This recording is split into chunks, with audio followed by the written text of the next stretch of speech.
Flat প্রতারণা কাণ্ডে আদালতে ধাক্কা এবারে অভিনেত্রী সাংসদ নুসরাত জাহানের।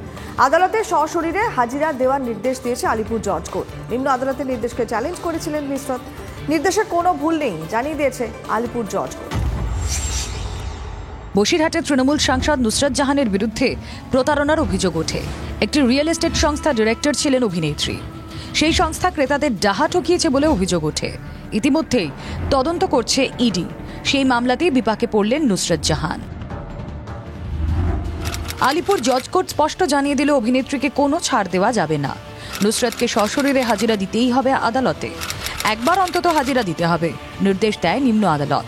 সেই নির্দেশকে চ্যালেঞ্জ করেন নুসরাত। নির্দেশে কোনো ভুল নেই জানালো আলিপুর জজ কোর্ট। প্রতারণা মামলায় এবার আদালতে হাজিরা দিতে হবে তৃণমূল সাংসদকে। আগামী যেদিনই এই ফ্ল্যাট প্রতারণা মামলার শুনানি থাকবে সেই দিনই আলিপুরের আদালতে হাজিরা দিতে হবে সাংসদ তথা অভিনেত্রী নুসরাত জাহানকে।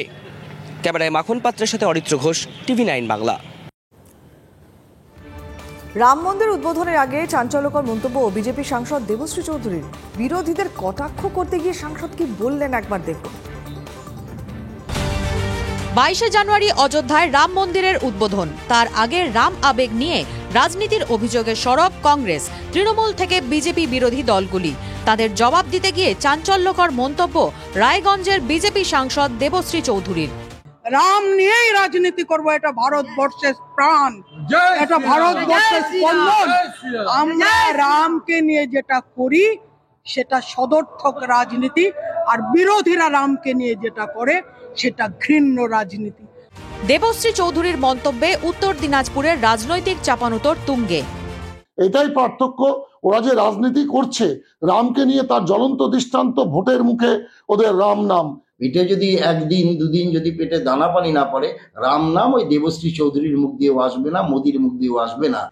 শিওরে লোকসভা ভোট, রাম মন্দিরের উদ্বোধন ঘিরে ক্রমশ তেতে উঠছে রাজ্য রাজনীতি। উত্তর দিনাজপুর থেকে রূপকের রিপোর্ট, TV9 বাংলা।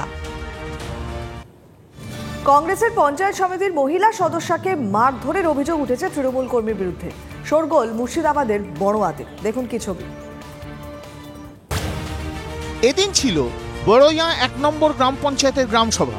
উপস্থিত ছিলেন পঞ্চায়েত এলাকার কংগ্রেসের পঞ্চায়েত সমিতির সদস্যা বিনা বেগম। অভিযোগ, পঞ্চায়েত অফিসে গ্রাম সভা চলাকালীন আচমকাই কংগ্রেসের পঞ্চায়েত সমিতির মহিলা সদস্যার ওপর চড়াও হন তৃণমূলের পঞ্চায়েত সদস্য তথা তৃণমূল নেতা বাসার শেখ। এমনকি মহিলা পঞ্চায়েত সমিতি সদস্যাকে ঘাড় ধাক্কা দিয়ে পঞ্চায়েত অফিস থেকে বের করে দেন বলে অভিযোগ। বাসাদা বলে যে এই জানা এখানে বসতি দেওয়া হয় না, সই নিয়ে আসবে আর চলে যাবে। এই ছোট লোক মেয়েটা সব সময় এমন বিহেভ করছে, সে ভাষা শোনা যায় না। তারপরে বলছে যে কোন বাবা আছে তুই ডাক। মঙ্গলবার অভিযুক্তের উপযুক্ত শাস্তির দাবিতে বড়ইয়া বিডিওর কাছে লিখিত অভিযোগ দায়ের করেন আক্রান্ত। হিসাব নিকাশের কাজের স্কিমের ব্যাপারে বলতে যাওয়ার কারণে তাকে গালাগালিজ করে, এইটাই কি এই অপরাধ? Bureau report, TV9 Bangla. বিধানসভা ভোটের কাজের টাকা এখনো মেলেনি। দোরগোড়ায় আরও একটা নির্বাচন। লোকসভা ভোটে কি হবে তা নিয়ে সংশয়ে ঠিকাদার সংস্থা। 2021 সালের বিধানসভা ভোটে কেন্দ্রীয় বাহিনী থাকার জন্য বিভিন্ন স্কুলে ইলেকট্রিকের কাজ করেছিলেন ঠিকাদাররা। 7 কোটি টাকার কাজ হলেও 1 টাকাও পাননি বলে অভিযোগ। বকেয়া টাকার দাবিতে মঙ্গলবার জেলা পূর্ত ভবনে ডেপুটেশন দিল welfare association of Hooghly electrical contractors. Placard নিয়ে অবস্থানেও বসেন অ্যাসোসিয়েশনের সদস্যরা। 2024-এর জানুয়ারির 16 তারিখ, প্রায় 2.5 বছর আমরা এখনো 1 টাকাও পেমেন্ট পাইনি। টাইম টু টাইম বিভিন্ন জায়গায় বলেছি, এবার যতক্ষণ না ফান্ডটা দিচ্ছে ততক্ষণ কিন্তু আমি বলতে পারবো না যে আমি কবে আপনাদের পেমেন্ট।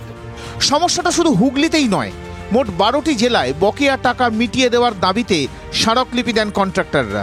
মুখ্যমন্ত্রীর কাছেও আবেদন করেছেন। তারা স্পষ্ট জানিয়ে দেন টাকা না মেটালে আগামী দিনে টেন্ডারেও অংশ নিতে পারবেন না। হুগলি থেকে আসিক ইনসানের রিপোর্ট, TV9 বাংলা।